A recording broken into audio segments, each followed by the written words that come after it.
Hello and welcome to the Right Now Oregon Show. I'm your host, Alex McCadden. You can find all episodes of this program, as well as breaking news updates, more great Oregon podcasts, and editorials from Beaver State thought leaders online at www.rightnoworegon.com. Thanks for tuning in to today's show.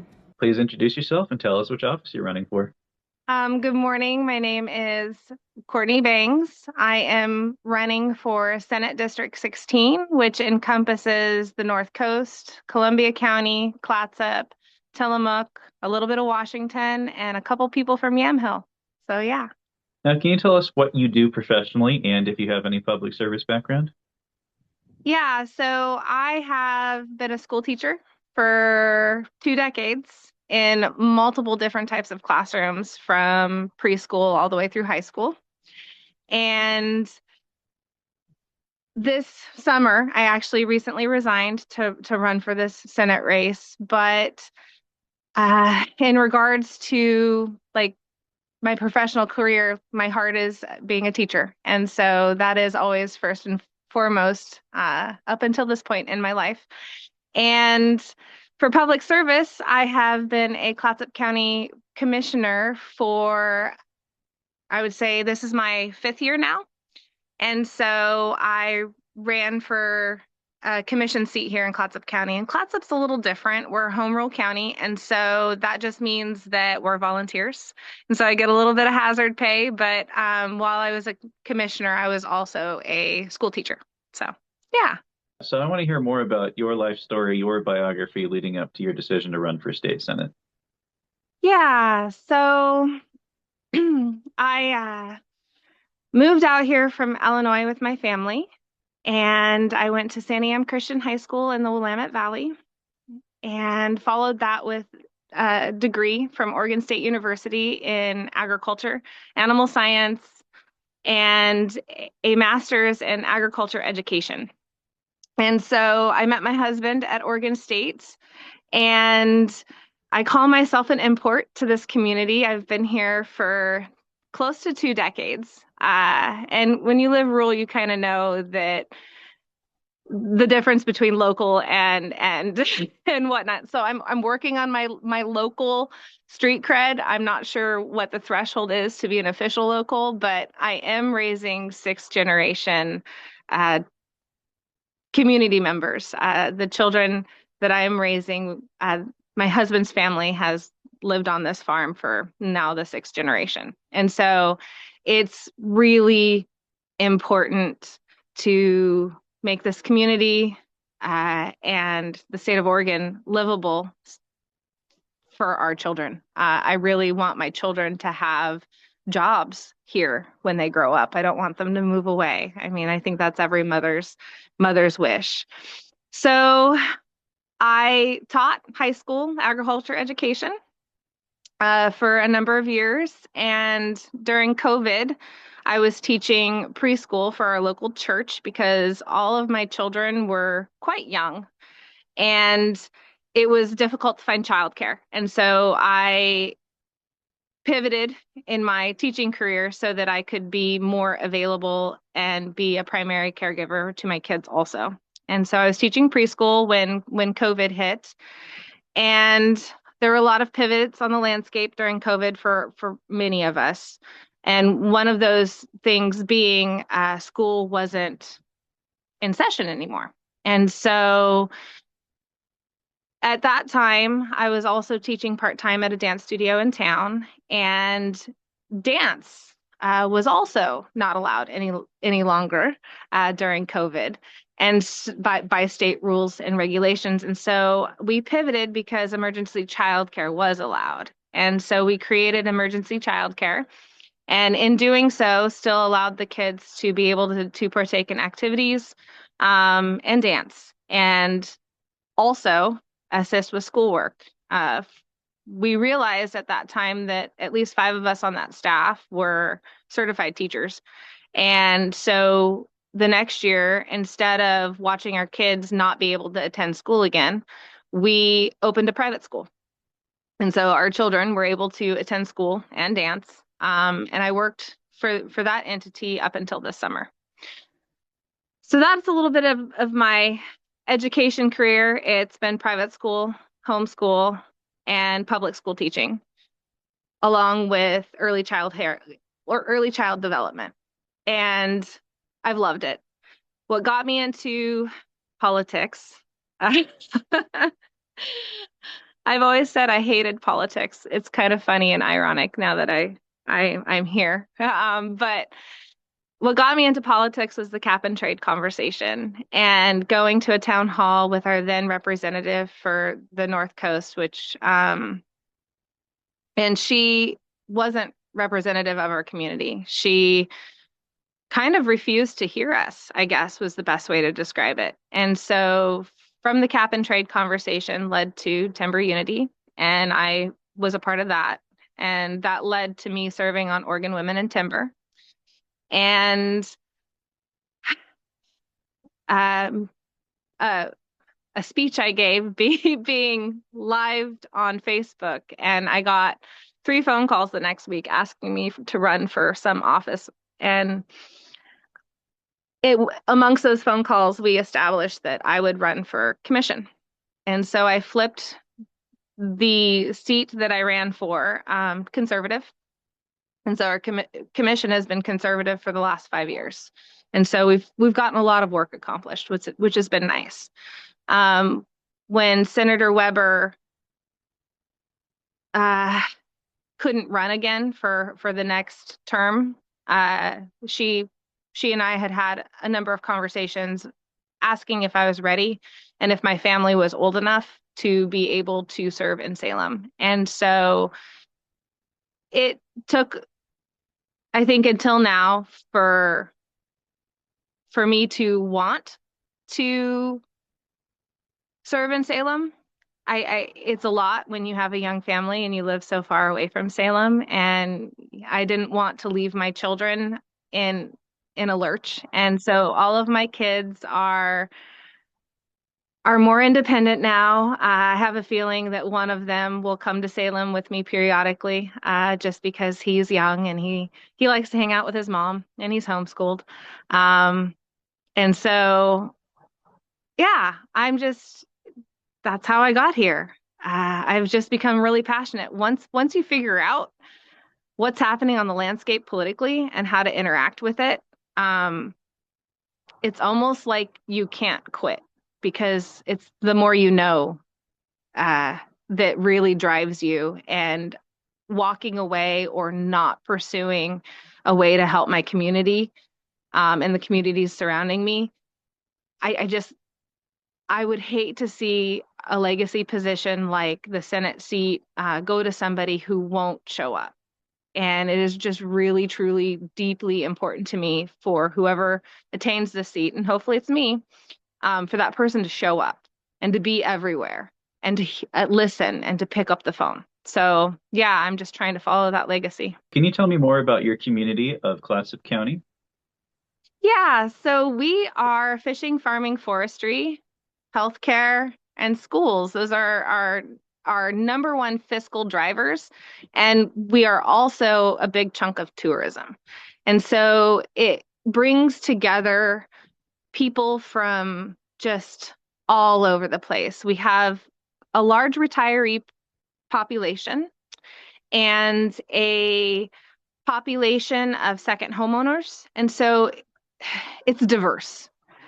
The community that I live in is very natural resources based.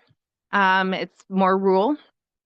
And so, I mean, I enjoy it. I love it out here. I enjoy living rural. But yeah, that's a little bit about Clatsop County. I absolutely love where I live. It's full of people with huge hearts. I would say one of my most recent favorite moments was we hosted a natural resources dinner with Oregon Women in Timber and the Clatsop Working Watersheds. And we earned $189,000 for our school district. And so that will be split between natural resources programs in Clatsop County equally to each school. And so it's moments like that. That's Clatsop County. that just people with big hearts. As you talk to voters, can you tell me what are they saying they would like the next Senate District 16 representative to focus on? Honestly, livability, economics, um, things are hard right now. I don't know about folks, closer to the I-5 corridor, but out here, when you look at livability, you're looking at wait times for specialists at the hospital that surpass a year. You're looking at lack of resources in your school districts. You're looking at budget cuts happening to your school districts because of the current politics in Salem. It's livability for your family, and also for your pocketbook because there's tough conversations happening for folks. We have a really high unemployment rate right now, and the backbone, we're losing the backbone to support people, I guess. And so it's fiscal responsibility. And frankly, I'd just love to put every state agency through a Dave Ramsey session of how to budget because we are living as a state outside of our means. And we need to rein it in because the state cannot keep reaching into our pockets, of the families and keep asking and demanding more money because we don't have more money to give. So yeah, those are the issues. Who is your favorite Oregon historical figure? Oregon historical figure. So I read this question and I had a really hard time trying to identify my favorite historical figure because, you know, it it's gonna circle back to Lewis and Clark. I'll be honest, and mainly just because I absolutely loved the game Oregon Trail when I was a kid. Uh, it and I loved the story of Lewis and Clark and Sacagawea. And I know that the story I learned was very romanticized. Um, and but I just history is so fun to me. So those two folks, Sacagawea, just I mean, I even love the Disney movie, frankly. So yeah, it's a little romanticized, but it's definitely Oregon's just really cool. And when you drive east, there's some places where you can actually see the original Oregon Trail. And it's those folks. It's that gritty, hardworking folks that created the foundation that we're living in. What would you say are the primary sources of your personal values?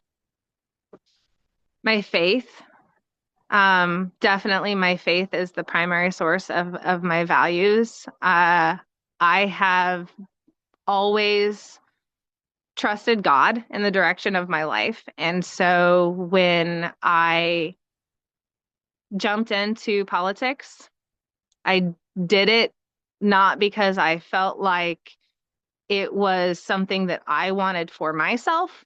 It is something I feel like I can do for others. And so in this race and in I guess my job, I really focus on if this is the direction that I am supposed to go, God willing, it is the direction. But if my course changes, if say I don't win the primary or I don't win the general election, then I know that it's not because I didn't try.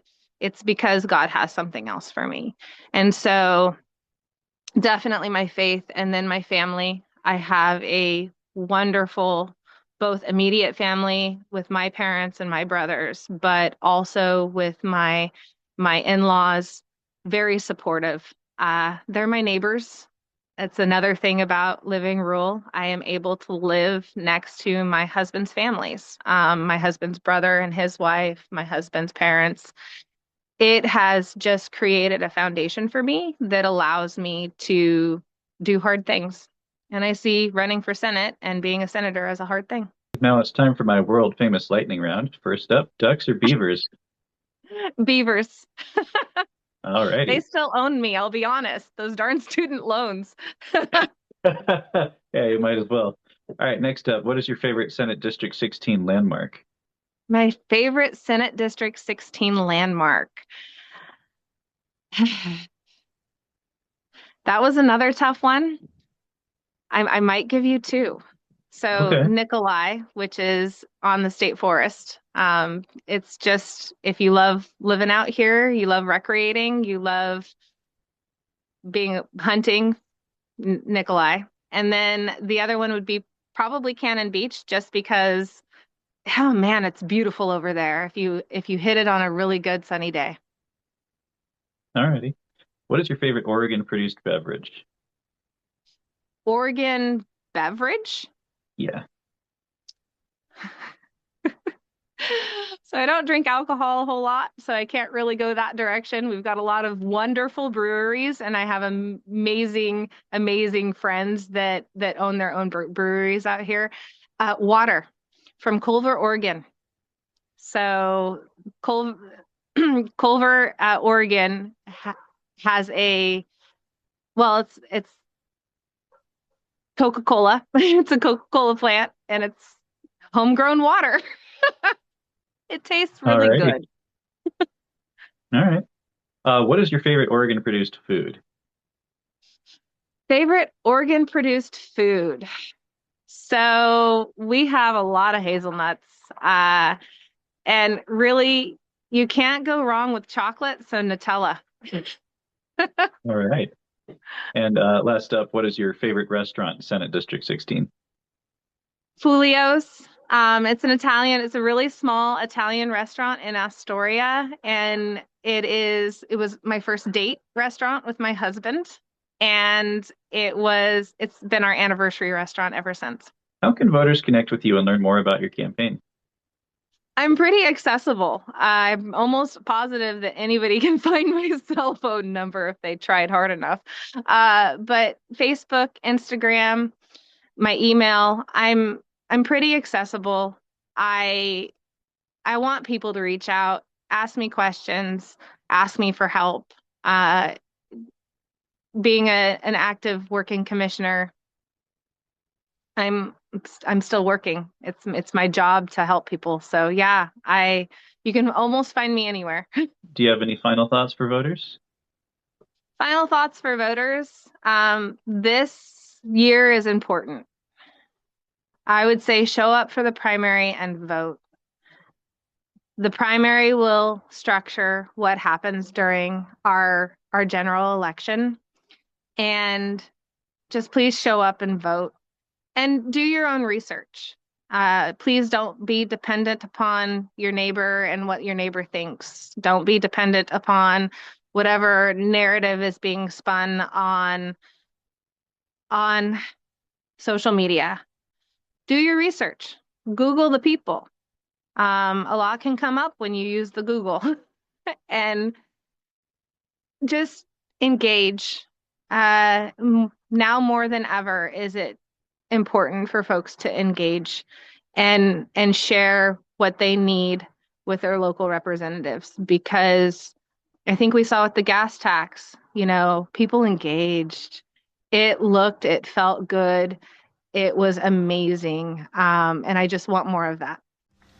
Thanks again for joining us on this episode of the Right Now Oregon Show. This has been your host, Alex McCadden. You can find all episodes of this program, as well as breaking news updates and more great Oregon podcasts and editorials from Beaver State thought leaders online at rightnoworegon.com. Until next time, Oregon.